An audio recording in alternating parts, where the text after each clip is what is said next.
Selamat siang, kita bertemu lagi di pertemuan ke-14 dari algoritma dan struktur data. Pada pertemuan ini saya akan membahas tentang kelas, anggota kelas itu sendiri, dan objek. Kita mulai aja.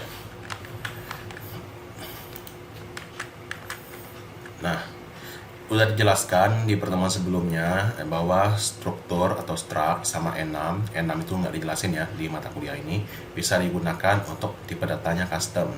Kemudian kalau kita mau yang tipe enumerasi dan data only, itu yang kita gunakan itu struktur ya, struct kemarin, yang dimana dia berisikan variabel doang, dimana struktur itu mewakili dunia pemrograman yang tidak berorientasi objek karena hanya bisa digunakan untuk menyimpan data. Kemudian ini kita perhatikan juga ada namanya struct underscore array CPP yang ada di slide berikutnya. Nah, ini sama kayak kemarin ya. Jadi strukturnya isinya ada nama, name, gaji, kemudian cetak itu function atau metodenya, yang inputnya adalah karyawan. Dengan ininya ada simbol dan KRY. Agar apa? Agar dia bisa ngubah itu ya, atau ngambil yang KRY-nya. KRY nanti yang karyawan yang dikasih. Kemudian namanya apa? KRY nama, name-nya KRY name, gajinya KRY gaji. Sesuai ini. KRY mana sih? Kalau ada KRY 1, KRY 2, sesuaikan sama yang jadi parameternya. Kayak ini. Ada karyawan Wiwi namanya. Itu objeknya ya, atau objeknya kita bikin objek. Jadinya instansiasi dari karyawan itu namanya Wiwi. Itu Wiwi. Itu namanya untuk parameter nama, name, sama gaji. Ada juga Wowo 0002 3 juta. Nah, nanti panggillah cetak dengan parameternya adalah Wiwi. Wiwi itu berarti KRY nama, KRY name, KRY gaji itu ngacu pada Wiwi. Nama, name, gaji Wiwinya apa? Ini ya. Ada juga Wowo. Jadi kalau cetak Wiwi, data Wiwi yang nano, cetak Wowo, data Wowo yang ditampilkan. Itu aja. Nah, kemudian tadi itu strukturnya, struct. Yang ini kelasnya. Dunia pemrograman berbasis objek menggunakan kelas ya. Kelas itu ada juga fungsinya di dalamnya. Jadi kalau struktur itu hanya nama gaji tadi, kalau kelas bisa ada fungsi cetaknya dalamnya dan sebagainya. Jadi dia lebih powerful itu ya, lebih fleksibel juga dibandingkan struktur yang hanya bisa nyimpan variabel aja. Oke, kemudian digunakan kata kunci kelasnya untuk mendefinisikan tipe data baru yang disebut sebagai kelas. Dia mirip struktur data only, cuma dia ada juga namanya functionnya sama access specifiernya. Kayak ini sintaksnya. Ada sebutkan dulu nama kelasnya, kemudian aksesnya apakah private, public, atau protect, nanti dijelaskan di berikutnya. Kemudian anggota datanya apa saja sih, yang variabelnya kayak nama gaji tadi. Kemudian fungsi anggotanya, misalkan cetaknya bisa aja taruh di dalam ini. Itu ya. Oke. Nah, di C++ itu dia ada definisikan variabel kelas, di mana itu disebut juga sebagai instantiating class, instansiasi atau instansi. Ini ya. Variabel dari tipe kelas disebut juga objek. Jadinya kalau ada kelas Wowo, kelas mahasiswa, itu namanya apa ya, objeknya. Jadi kalau nanti ada mahasiswa Wiwi. Nah, Wiwi itu adalah objek dari kelas mahasiswa. Udah dijelaskan juga di mata kuliah pemrograman berorientasi objek ya. Ini NTX berarti dia alokasikan memori karyawan Wiwi yang juga alokasikan memori ke objek itu. Oke, kita lanjut aja. Nah, bedanya di kelas, beda sama struktur, itu ada fungsi anggotanya ya, atau member function, atau bisa juga method atau metode. Dia bisa di dalam ataupun di luar kelas itu sendiri. Oke, di saat ini di contoh berikutnya, nanti contohnya akan saya bikin di dalam kelas itu sendiri, untuk di dalamnya, bukan di luar ya, untuk simpel-simpelnya aja. Kemudian kita lanjut, anggota variabelnya menggunakan titik ya nantinya. Kayak struktur itu ada titiknya, misalkan kelas apa, titik, gaji, dan sebagainya. Nah, ini dia ya. Ini nggak sih? Oke, ini ya. Jadi nanti ada, ini sama kayak struct array tadi, cuma bedanya ada kelasnya. Kalau struct tadi jadi kelas, Kemudian ada publiknya, ya ini ya, kosongin, dihapus tadi, yang tadi kurung rawannya hapus pindah sini. Dimana cetaknya sekarang di dalam ini, nama, NIP, gaji. Nah, nggak usah lagi pakai KRY titik nama KRY titik NIP, karena dia udah tahu kalau dia manggil cetak dari objek tertentu, nama, NIP, gaji, objek itu yang ini yang dicetak nanti ya. Itu ya, saya kasih contoh. Nah, jangan lupa ada kurung kurawal titik komanya juga. Berikutnya adalah ini, karyawan Wiwi, karyawan Wowo. Ini sama kayak tadi, ya. Wiwi, Wowo, NIP-nya berapa. Kemudian Wiwi cetak, Wowo cetak. Nah, kalau tadi kan cetak buka kurung Wiwi, cetak buka kurung Wowo. Kalau ini Wiwi titik cetak, Wowo titik cetak, panggil cetak dari Wiwi, panggil cetak dari Wowo. Itu ya. Jadi kalau munculnya kayak gini, cetak nama apa, NIP apa, gaji apa, sesuai yang ini. Dimana dia nggak nyediain parameter ya, cukup langsung panggil cetak gitu, dia otomatis ngasihnya apa aja, seperti itu aja. Untuk publik sendiri itu bisa digunakan di semua akses. Nah, dia mirip ya sama struktur, cuma ada perbedaannya. Kayak tadi saya katakan, cetaknya kalau struktur itu ada parameter karyawannya, yang ininya tinggal sebutkan nama Wiwi titik cetak, karena cetaknya di dalam Wiwi atau di dalam karyawan yang ini. Itu ya. Nah, ini juga ada penjelasan berikutnya, silakan dibaca sendiri nanti. Oke, Wiwi cetak, dia akan manggil namanya sebagai Wiwi nama, Wiwi NIP, Wiwi gaji, dan sebagainya. Oke, lanjut aja. Oke, jadi disarankan penggunaan fungsi anggota ini menggunakan M underscore ya. M underscore, misalkan di kelas apa, kelas karyawan ada M underscore nama, biar dia bisa bedain variabel yang kelas itu sendiri atau enggak. Ini ya. Oke, ini saya skip aja. Ini juga aturan penamaan kelas, hindari penggunaan huruf besar. Sebaiknya nama kelas dimulai huruf besar. Dia nggak diperhatiin fungsinya, peletakannya. Jadi kalau mau atasnya yang muncul duluan, atasnya muncul belakangan, nggak apa-apa nanti. Oke, kata kunci kelas untuk struktur, untuk kelas struktur untuk struktur data only. Nah, ini juga ada kuis di mana kita akan disuruh membuat int pair yang bisa nyimpan dua bilangan bulat integer. Kemudian dia memiliki dua variabel anggota untuk nyimpan integer. Kemudian ada satu bernama set yang menjadikan Anda tetap inline dan sebagainya. Oke, yang ini. Jadi ada dua itu ya. Ada dua slide itu. Satunya kelasnya apa sih namanya, int pair, public. Kemudian ada anggotanya apa aja, ada m first, ada m second. Kemudian ada method set, dia ngasih nilainya m first sama dengan first parameternya, m second sama dengan second parameternya dikasih.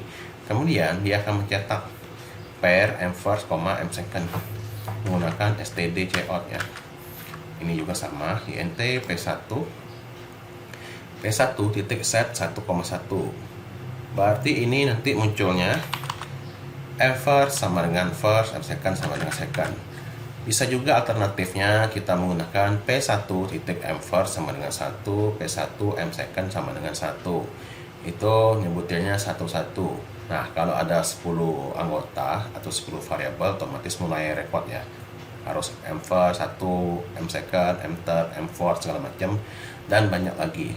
Jadi kita gunakan set biar lebih praktis lah, set 1,1, 7, 6 gitu dan seterusnya, memanjang, jadi lebih praktis. Cukup bikin sekali aja di sini itu ya. Kemudian di int pair p2 sama juga 22, kemudian dicetak printnya akan sesuai itu ya, m first m second masing-masing. Kalau yang ini m first m second dari p2, m first m second dari p1. Jadi kalau p1 print yang dicetak itu yang p1.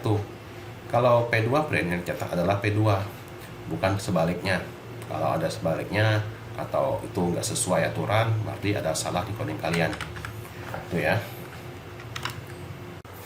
Oke, berikutnya adalah layaknya struktur, kita juga bisa menerapkan array ya pada kelas. Namun pada kelas itu penulisan kurung siku n-nya setelah nama objeknya. Ini ya.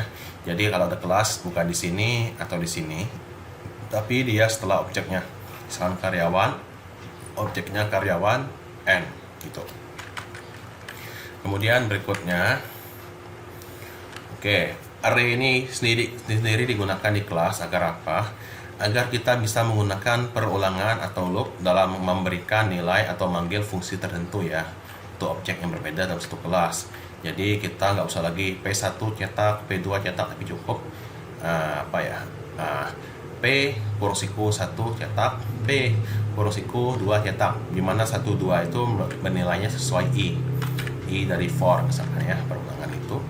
Nah, ini juga ada beberapa cara itu ya, deklarasi misalnya kayak gini, instansiasi karyawan-karyawan N.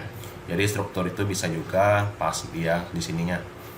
Kemudian strukturnya berikutnya ada tulis stroke-nya sebelum nama karyawan gini. Kemudian untuk kelasnya juga bisa tulisin juga kelasnya. Kalau dihapus juga nggak apa-apa. Itu aja ya, sama-sama aja. Jadi ini tadi, cuma bedanya saya bikin ada bisa untuk perulangannya juga. Jadi ada define N 2, ada M nama, M nip, M gaji, M nama, M nip, M gaji, sesuaikan sama ini, dimana dia depannya M misalkan. Kemudian ada nama, nip gaji, M nama, M nip, M gaji. Nah, itu ada fungsi setnya, dibikin dulu. Kemudian ada karyawan N senilai 2. Kemudian nama N, seperti namanya ada 2. Ini indeks 0, indeks 1, jadinya karyawannya 0, karyawan 1 gitu. Kemudian nipnya juga sama, nip karyawan 0, nip karyawan 1, gaji karyawan 0, gaji karyawan 1. Kemudian disinilah dia menggunakan perulangannya, I sama dengan 0, I kurang dari N, kemudian panggil karyawan I, karyawan 0, kita set namanya adalah nama kosong, Wiwi, nipnya 001, gajinya 2.500.000. Tuh di set semua, misalkan yang ini set Wiwi ini karyawan 0, Wowo ini karyawan 1. Kemudian panggil fungsinya int 0 I kurang dari N, karyawan I cetak, karyawan 0 cetak, karyawan 1 cetak. Jadi cetak semua sesuai yang ini. Namanya apa? Ini ya, namanya apa, nipnya apa, gajinya apa. Itu aja. Kemudian baru dia manggilnya sama kayak tadi hasilnya. Wowo berapa, Wiwi berapa. Kemudian, nah ini yang untuk yang struktur ya, sama saja sebenarnya, cuma bedanya yang tadi itu yang kelas jadi instruktur. Dan perhatikan karyawan struk itu huruf awalnya di sini stop sampai sini, kemudian cetaknya di luar struktur itu sendiri ya. Jadi karyawan jadi parameter, di mana dia KRY M nama, KRY M gaji, KRY M nip. Ini juga sama, ada parameter lagi. Kalau setnya ini nggak ada parameter kelas. Kalau ini ada parameter strukturnya KRY gini. Itu ya, karena dia itu cetak-cetak sama set ini nggak dari dalam struktur. Jadi dia pakai parameternya di sini sama di sini. Itu ya, agak lebih ribet dikit daripada kelas. Ini juga nggak beda jauh ya. Cuma bedanya dia manggil set dulu, baru karyawannya jadi parameter. Karena tadi kalau kelas karyawan dulu baru set, karena set itu berada di dalam kelas karyawan. Kalau yang ini set baru karyawan, namanya apa, nipnya apa, gajinya apa, kemudian cetak karyawan. Nah, kalau yang ini tadi itu karyawan 0, karyawan I cetak. Nah, ininya cetak karyawan. Itu aja ya, diingat-ingat gimana sih bedanya struktur sama kelas. Karena nanti juga keluar pas UAS ya. Dimana kisi-kisi UASnya saya kasihnya itu yang struktur, nggak pakai perulangan ya, struktur doang. Struct itu nggak pakai perulangan. Jadi kalian cari sendiri caranya ngubah yang pakai perulangan. Pakai kelasnya gimana? Ini udah saya kasih di PowerPoint, nanti raba-raba aja. Oke, ini ada penjelasannya, N-nya 2. Nah, yang ini yang ada inputnya sama aja sebenarnya. Cuman N-nya saya bikin 999 dulu, dimana akan berubah sesuai input dari penggunanya. Kayak gini, cout jumlah karyawan, misalkan saya jumlah karyawannya 10, bisa-bisa aja saya input 10 ya. Kemudian ada juga yang ininya perulangannya. Kalau tadi kan set, pakai set, ada nama N, apa aja namanya, Wowo, Wiwi, nipnya berapa, Kalau ini pakai input berarti dia pakai cin. Cuman karena ini udah cin dan ini nantinya ada get line, jadi harus ada cin ignore ya, biar dia nggak skip namanya. Cin ignore, baru kemudian nama karyawan ke 1, apa, ke 0, ke 2, dan seterusnya. Kayak gini. Get line, cin, nama i, nip karyawan, cin, gaji, nip, gitu. Dimana dia intinya penggunanya yang kasih nip namanya. Kemudian barulah kita panggil fungsi set kayak tadi, dimana dianya sesuai ini ya, sesuai di input tadi, tiga-tiganya masukin di sini. Baru kemudian selesai. Yang lainnya sama aja sih. Nah, kemudian ignore-nya bisa juga untuk biar untuk sendiri dan sebagainya. Ininya biar nggak skip lah, saya ignore-nya kayak gini ya jadinya. Jadi yang ini jumlah karyawan, saya input 2. Ini nama karyawan ke 1, saya ketik 2 Wiwi 001 2.500.000, sambil juga pos Bowo 2 3 juta. Nah, kemudian di input semua baru muncul yang ini. Itu aja sih. Oke, ini juga ada operator scope resolution ya. Oke, kayak gini. Jadi kalau di kelas ada kegunaannya yang ini, pasti scope resolutionnya. Jadi volume kayak gini misalkannya, ada class box, ada length-nya, ada method atau function get volume-nya. Kemudian kita bisa juga get volume-nya kita masukin atau kita keluarkan dari kelas ini. Jadi masukinnya di sini ya, di bawah ini. Jadi nantinya ada double box get volume void. Ini sama aja dengan yang ini. Tergantung kalian suka-suka kalian naruhnya di mana. Sama-sama aja, fungsinya juga sama. Tergantung gaya codingnya ya. Kayak ini misalkan box my box create object my box get volume. Jadi dia manggil get volume dari my box-nya adalah kelas box. Nah, ini dipanggilnya nantinya. Atau yang ini. Sama aja ya. Oke, double length, double breadth, double hex. Jadinya semua fungsi sama semua metodnya ditaruh di luar kelas kayak ini. Sama aja sebenarnya fungsinya. Double box get volume, return, length, breadth, hex-nya. Nah, ini juga sama, ada set breadth, set length, set hex, cuman ditaruhnya itu terpisah ya. Bisa-bisa aja kalau kayak tadi itu digabung langsung, yang ininya kebetulan terpisah. Jadi box 1 get volume berarti dia akan memanggil yang ini. Kembalikan length, breadth, hex, dimana length, breadth, hex-nya sudah di set.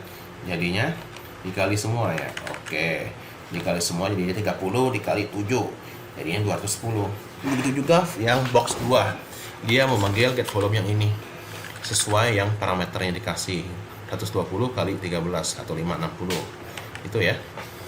Nah, ini juga ada kelas access modifier yang publik tadi. Apa sih gunanya? Gunanya untuk data hidden ya, penyembunyian data atau enkapsulasi gitu. Nah, ada namanya public, private, sama protect. Apa sih bedanya? Kita mulai dari public dulu. Public itu bisa diakses di mana saja di dalam coding itu. Itu intinya. Biasanya public ini kita taruh di bagian function atau method set sama get-nya gitu ya. Jadi yang public untuk function atau method dari kelas biasanya. Oke, kemudian ada private. Private itu nggak bisa diakses ataupun diakses nilainya ataupun dilihat nilainya dari luar kelas. Misalkan di luar kelas, misalnya ada kelas mahasiswa, ada kelas jadwal. Nah, di jadwal itu dia manggil function dari kelas mahasiswa, nggak bisa kalau dia sifatnya private. Jadi private ini biasanya biar lebih aman ya, jadinya nggak bisa diakses langsung data-data kita seperti name, nama, segala macam. Jadi dibikinlah misalkan private string nama, string NIP, segala macam. Oke, kemudian ada juga namanya protect ya. Nah, secara default itu anggota kelasnya diberikan private, jadi kita perlu kasih publik agar anggota-anggotanya bisa diakses di luar kelas ya. Tapi sebaiknya praktek yang bagus itu kita taruh private itu untuk anggota-anggota variabel, publik untuk yang nama function. Oke, kita lanjut. kayak gini, public private ya. Jadinya private-nya ada width. Nah, kita langsung aja. Jadi box length sama dengan 10. Apakah bisa? Box length, length-nya publik ya. Jadi ini bisa 10. Panjang length, panjang box 10. Box set wide juga bisa. Yang nggak bisanya itu yang ini. Box wide 10. Karena wide-nya sudah kita bikin private. Jadi kalau kita mau ngubah nilai, akses nilai wide, itu wajib menggunakan function yang sifatnya publik seperti ini, get wide, set wide itu ya. Nah, harus disesuaikan. Jadi set itu publik, yang ininya private sekarang. Jadinya harus melalui ini. Kalau mau ngubah yang private, itu aja sebenarnya ya, gampang ya. Nah, ada juga protect. Protect itu untuk kelas turunan atau anaknya, kecil. Jadi ada kelas turunan small box dari box. Ini sama kayak kelas, misalkan ada kelas manusia, ada NIK. Nah, di bawahnya ada kelas mahasiswa, ada kelas karyawan. Karyawan sama mahasiswa, dua-duanya ada NIK-nya ya. Jadi kalau ada misalkan satu kelas yang mirip-mirip sama kelas lainnya, kita bikin anaknya aja, yang umum ke khusus kayak gitu. Kayak gini ya. Ada box, ada wide-nya, lebar. Kemudian ada box kecil. Box kecil itu punya beberapa method. Yang ada set small wide, get small wide, di mana parameter yang ini double wide itu dia ngambil yang parameter ini ya nantinya. Tapi nanti dulu, yang ini dulu. Double small box, get small wide, retron wide. Kemudian ini juga ada double wide, wide sama dengan wide. Yang satunya get small wide, yang satunya set small wide. Jadi wide-nya sama dengan width, WID. Nah, sedangkan tetapi kalian lihat wide WIDTH di sini nggak ada variabelnya ya. Jadi dia dengan protected, dia nanti menurunkan ini ya, protected wide ke sini. Ya, gitu ya. Jadi diturunkan small box. Small box adalah anak dari box, kurang lebih seperti itu. Dan sebagainya. Small box. Nah, 50. Kita nggak bisa ngubah atau ngakses langsung kayak gini. Box wide sama dengan 15. Kenapa? Kita lihat ada nggak 15? Nggak ada, karena sifatnya dia itu protect. Jadi perlu melalui function dari small box tadi, set small, get small. Kita manggilnya juga nggak bisa, apalagi yang senilainya ya. Box wide. Wide-nya nggak ada di sini. Di sini adanya, dan dia sifatnya protected, yang mirip private. Cuma bedanya private itu nggak bisa dikasih ke anaknya, kalau protect itu bisa. Itu aja. Kita lanjut ya. Nah, ada juga namanya konstruktor. Apa itu konstruktor? Dia fungsi anggota yang dijalankan ketika objek itu diinstansiasi atau dibikin. Misalkan ada karyawan, dari. Nah, oke, dia untuk ngasih nilai default atau apa ya, nilai awalnya. Ada juga destruktor, yaitu untuk ngapus kelas atau yang dibikin tadi ya. Nah, kita kasih tilde, yang ini ada gelombang, namanya sesuai sama yang nama kelas. Konstruktor jadi juga sama, namanya sama persis sama kelasnya. Misalkan mahasiswa, jadi mahasiswa buka kurung itu di dalam mahasiswa itu sendiri ya nantinya. Ada juga member static yang nggak berubah, yang hanya ada satu nilai untuk semua kelas. Misalkan mahasiswa, jumlah mahasiswa, jumlah mahasiswa itu nggak mungkin beda-beda tiap mahasiswa ya. Jadi kalau ada 40 berarti semuanya 40. Nah, ada this juga di sini untuk ngasih nilainya. Kalau tadi itu kan m underscore nama titik m underscore nama sama dengan nama. Kalau ini cukup aja this titik nama dipanahin nama. Ini seandainya kalau kita menggunakan nama variabel yang sama dengan nama parameter inputnya. Itu ya. Ini contohnya. Ini ada static object count. Ada berapa sih objeknya? Ada juga box double LBH 1 2 2 2. Ini seandainya nggak dikasih sama apa ya, programmernya, nggak dikasih sama penggunanya. Dikasihlah 222 nilai defaultnya. Kemudian cout konstruktor dipanggil. Oke. Length sama dengan L, breadth sama dengan B, height sama dengan H. Ini seandainya dia ada instansiasi objek.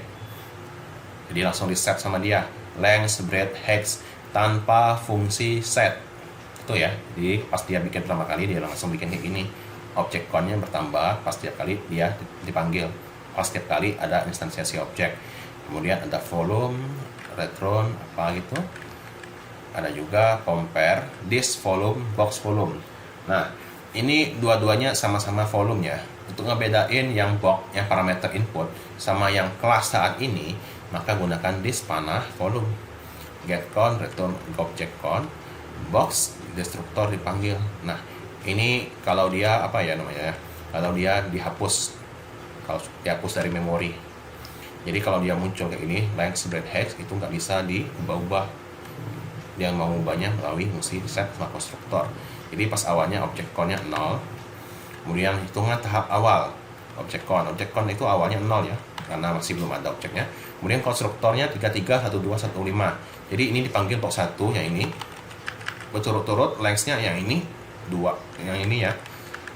3, 3, 12, 15. Itu menjadi berturut-turut adalah LBH kita. Box 2 juga sama. Kemudian box 1 compare box 2. Yang ini jadi parameternya, yang ini yang manggilnya. Berarti box 1 itu tadi adalah ini, this volume. This volumenya yang ini, length, breadth, hex dari box 1 tadi. Yang ini dikali-kali. Dibandingin sama yang ini. Box volume yang ini. Berapa sih L-nya dari box 2 yang ini? Hasilnya adalah ini ya. Ini dibandingin. Mesti gedean mana? Box 2 sama box 1. Gedean box 2 ya, dari angkanya juga udah tahu. Jadi hitungan tahap akhir, karena ini ada 2 box, 1, 2, jadinya tahap akhirnya 2. Begitu. Oke, kita lanjut ya. Nah, layaknya namespace, define, function, sama variable dan lain-lain yang kita bahas pertemuan kemarin, kelas sama struktur juga bisa kita sertakan atau kita include dalam CPP yang jadiin file header atau CPP lainnya. Nah, yang pertemuan kemarin itu sudah kita bikin ya di namespace. Nah, di sini kita akan bikin yang file header. File header yang berisikan fungsi sama variabel, sedangkan CPP-nya berisikan yang pemanggil sama pemberian nilai. Jadi UAS nanti kita juga ada 2.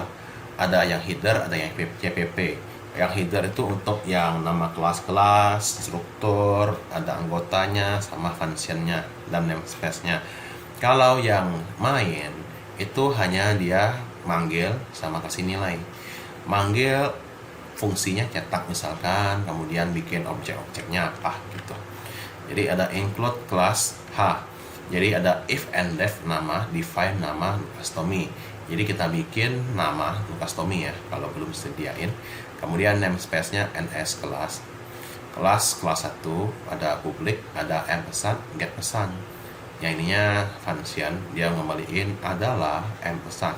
Kalau pesannya ini pesan, makanya adalah ini pesan gitu ya. Nah, itu yang kelas 1. Ada cetak pesan, input. Pesannya di input apa gitu. Nah, ini nama namespace-nya udah, publiknya, kelasnya udah juga, ns kelasnya. Jadi ini di luar ns kelas ya. Ini sifatnya global. Kemudian ada juga kelas 2. Kelas 2 ada usia, ada set usia.